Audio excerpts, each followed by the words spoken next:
Amber Kellis had done everything right, filed police reports, collected evidence, begged for help, but when the system turned its back on her and her daughter, she stopped waiting for justice and created a horrifying plan that made the entire town watch in shock. Amber Kellis never expected her life to spiral out of control. She lived in a quiet Ohio neighborhood where the biggest daily drama was a late garbage pickup. Her life was simple. She worked at a veterinary clinic during the day, came home to help her 10-year-old daughter Lily with homework, and spent her evenings watering the small garden in her backyard. But everything changed after she broke up with Travis Boone. At first, it felt like a relief. Travis had a temper, one that simmered just below the surface, and when he drank or got high, it boiled over. He never hit her, but the threats, the holes punched in walls, and the chilling silences were enough. Ending it felt like survival. But surviving the breakup turned out to be harder than surviving the relationship. The first signs came through text messages. They started off as apologies, endless ones. Then they shifted. Questions like, "Why won't you answer me?" became, "You'll regret ignoring me." Amber blocked his number, only for new ones to appear the next day. The messages became darker, mentions of her daily routine, comments about what she wore, where she went, and worst of all, details about Lily. Amber went to the police. She showed them the screenshots, explained the situation, begged them to take it seriously. But the officer on duty barely looked up. He told her unless Travis physically harmed her, there wasn't much they could do. She was given a case number, told to keep documenting, and sent on her way. Days later, she started noticing things. Her trash cans were overturned. Her garden gate, which she always kept locked, was wide open one morning. Her front door had smudges like someone had touched it, tried it. And one night, Lily woke her up crying. She swore she saw someone standing outside her bedroom window. Amber tried to stay calm. She told herself it was just paranoia, but her gut screamed otherwise. She called the police again. This time, they sent a patrol car. The officer walked around the property, found nothing, and left after 15 minutes. He said it was probably a raccoon or a prank by neighborhood kids. Amber's fear began to seep into every part of her life. She started parking her car in different spots, varying her route home, and keeping her phone within reach at all times. But no matter what she did, the sense of being watched never left her. Then came the worst moment yet, when the school called and told her a man matching Travis's description had been spotted standing across the street from the playground fence. He didn't speak to anyone, but he was watching. Amber rushed to the school, trembling. She filed another police report. Nothing changed. No arrest. No warning. Just the same empty advice. She began to feel like a ghost. A woman screaming underwater, unheard. That night, as she stared at the front door with a kitchen knife in her lap, Amber finally understood no one was coming to help her. Amber tried to carry on with her life, but every day felt like walking through a fog of fear. Each sound outside her window, each knock on the door, sent a spike of anxiety through her chest. She barely slept, keeping the lights on in her bedroom and a baseball bat leaning against the wall. Lily started to notice her mother's nervous behavior. She asked questions Amber couldn't answer. Amber didn't want to scare her, but the truth was already seeping into their home through every shadow and silence. She couldn't pretend anymore, not when the threats were getting bolder. One morning, she stepped outside and found the word "whore" spray painted across her garage door. The letters were large, black, and fresh. Lily saw it too and froze. Amber immediately covered her daughter's eyes and walked her back inside. She called the police again. An officer came out, took photos, and asked if she had any cameras.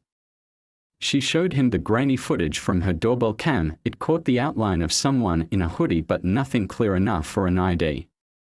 The officer shrugged and said it might be hard to prove anything. They offered to file another report and left. That was it. A few days later, she found a dead squirrel placed neatly on her front step. Its neck was twisted and its eyes were still open. She knew it wasn't random. Travis had once bragged about killing animals when he was younger, calling it practice. Amber didn't report this time. She already knew what they'd say. Instead, she took photos, saved everything, and started keeping a binder filled. With every incident, every message, every piece of evidence she could gather, her routine became an obsession with safety. She checked every window twice before bed. She made Lily sleep in her room. She added new locks to the doors and bought a large, intimidating dog from a local rescue. She even stopped going out after sunset. But no matter what she did, the feeling of being hunted never left her. She kept her phone charged at all times, ready to dial 911. But even that began to feel pointless. What good was calling for help if no one would come? One afternoon, she received a message from another unknown number. It simply read, "You look tired. Maybe sleep with one eye open." She didn't cry anymore. She just took a screenshot and added it to the folder. That same night, Lily screamed from her bedroom. Amber ran in to find her daughter shaking, pointing at the window. A man had been there, staring in. This time, she didn't hesitate. She drove to the police station, her hands white-knuckled on the wheel, and demanded they take action. Again, they offered to document it. Again, they said unless he stepped onto her property or physically harmed her, there wasn't much they could do. That night, as she sat in the dark living room with the dog at her feet and a knife in her hand, something inside Amber shifted. Fear turned to rage. She had done everything right, reported, documented, pleaded, and still, they left her unprotected.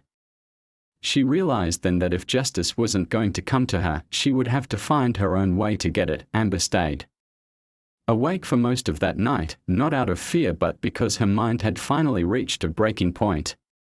Her hands trembled as she scrolled through Travis's old photos on social media, searching for patterns. In every image, there was arrogance in his eyes, a smirk that suggested he believed he'd never be held accountable.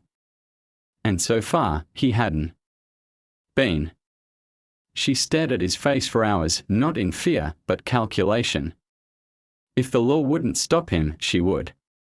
But it couldn't be messy. It had to be smart, controlled, and undeniable. That's when she began creating someone else, using a stock photo of a generic woman, smiling, blonde, harmless-looking. She made a fake online profile. The persona she created was nothing like her. The new woman was bold, curious, flirtatious, and dangerous. Someone who would appeal to the kind of man who saw control as power. Amber joined forums known for attracting men with violent fantasies, places hidden from the average user, but not hard to find if you knew where to look. She spent hours reading the disgusting things men posted. And then, she found him. Travis was using the name Redhawk32. His profile picture was vague, a blurry shot of a truck, but his writing gave him away. The same phrasing, the same twisted pride. He talked about past relationships where he made women understand their place. Amber almost threw her phone across the room. Instead, she sent him a message, "You sound like my type." He replied 5 minutes later. That's when the game began. She played her role perfectly, asking the right questions and acting fascinated by his stories. He bragged about breaking into places, scaring women just for fun, and getting away with it all. Amber encouraged him. She played dumb, asked him to explain, to confess more. Travis responded with pride. Over the course of 3 weeks, their conversations grew darker. He admitted to everything, following Amber, smashing her mailbox, leaving gifts on her porch. He even said, in horrifying detail, how easy it would have been to take Lily from school if he'd really wanted to. Amber recorded everything. Phone calls, text messages, screenshots. Each word was a piece of the trap, but she didn't stop there. Using the location-sharing app he suggested to stay connected, she began tracking his movements. She noted where he liked to park, when he left his apartment, and what routes he took. She studied his routine the way he had studied hers. And then, she started buying what she needed. A stun gun. Zip ties. A GoPro camera. A burner phone. She kept the items hidden in her garage, under boxes marked Christmas. She knew the risks, but she didn't care anymore. Every law, every channel she had gone through, had failed her. It was now her word against a man the system refused to stop. But soon, it wouldn't be just her word. Soon, it would be his voice, confessing everything, and the world would finally listen. The day Amber put her plan into motion, the sky was clear, and the air felt heavy with anticipation. She had tracked Travis's location for a week and noticed a pattern. Around 9:30 p.m., he often parked behind a rundown gas station just off a quiet highway. He stayed there for about an hour, either waiting for someone or simply hiding. She didn't care why, only that it gave her the window she needed. She dressed in black, pulled her hair into a tight braid, and slipped gloves over her trembling hands. The stun gun was tucked into her jacket. She had rehearsed every step 100 times. There was no turning back. When she arrived, the lot was nearly empty. Just one dim streetlight flickered above the trash-stained concrete. Travis's truck was there, just like she expected. He was in the driver's seat, head down, likely scrolling through his phone. Amber moved quickly. She approached from the passenger side, heart hammering in her chest, and jabbed the stun gun through the open window. The jolt made him seize and fall sideways across the seat. He groaned, half-conscious. Amber opened the door, yanked him out with all her strength, and pushed him into the back seat. She worked fast, securing his hands with zip ties and covering his head with a hood. Then she slid behind the wheel and drove. The storage unit sat on the edge of an industrial lot, half abandoned and forgotten. She had paid cash for it under a fake name. Inside, she'd set up a camera mounted in the corner, a mattress on the floor, and supplies to last 2 days, food, water, even first aid materials. She didn't want to hurt him. She just wanted proof. She wanted the truth to be seen and heard by people who would no longer have the luxury of ignoring her. When he woke up, he was disoriented, strapped to a metal pipe with his arms behind his back. Amber didn't say a word. She didn't need to.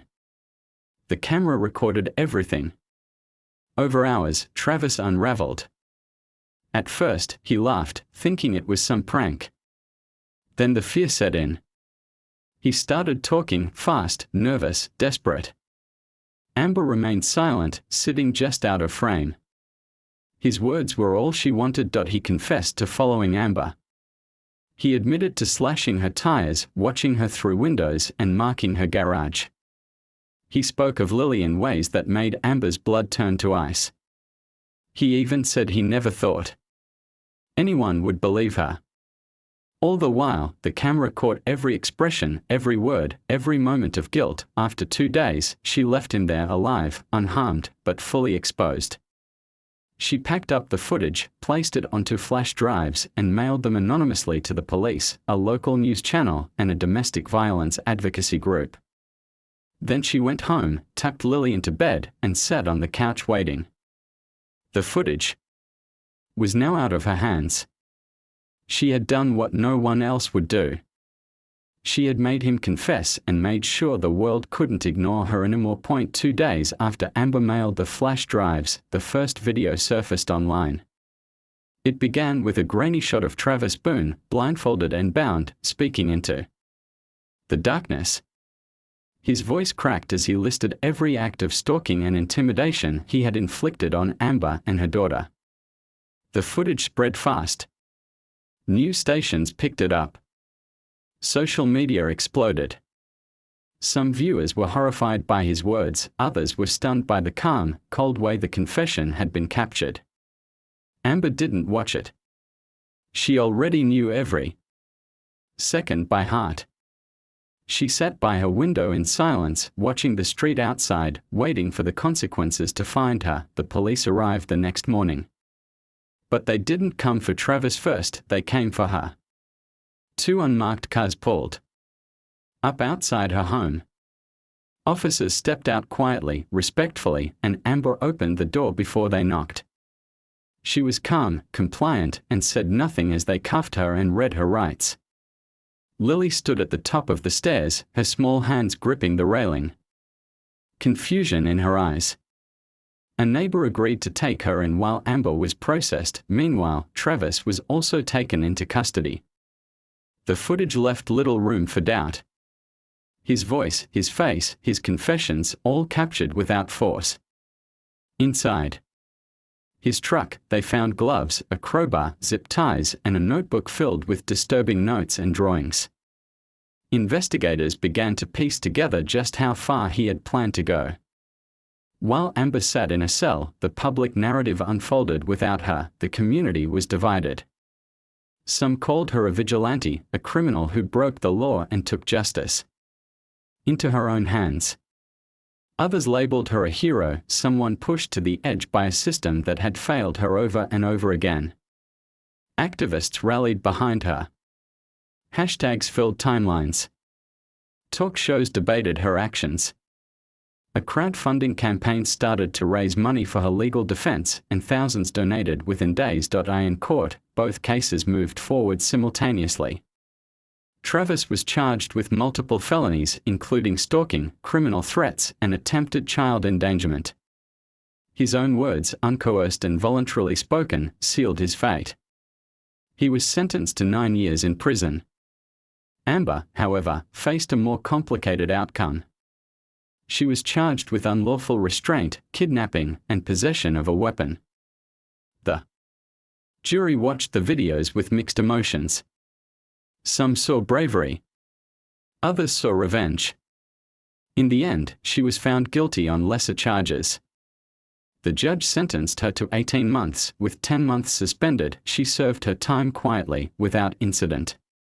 When she was released, a small crowd gathered outside the prison gates. Some carried signs. Others just stood in silent support. Amber walked out without looking back. She didn't give interviews. She didn't make a speech. But months later, she published a short memoir titled Ignored Until I Fought Back. It was raw, short, and haunting. She didn't glamorize what she had done. She only asked one question in the final chapter: would you have waited for help that never came?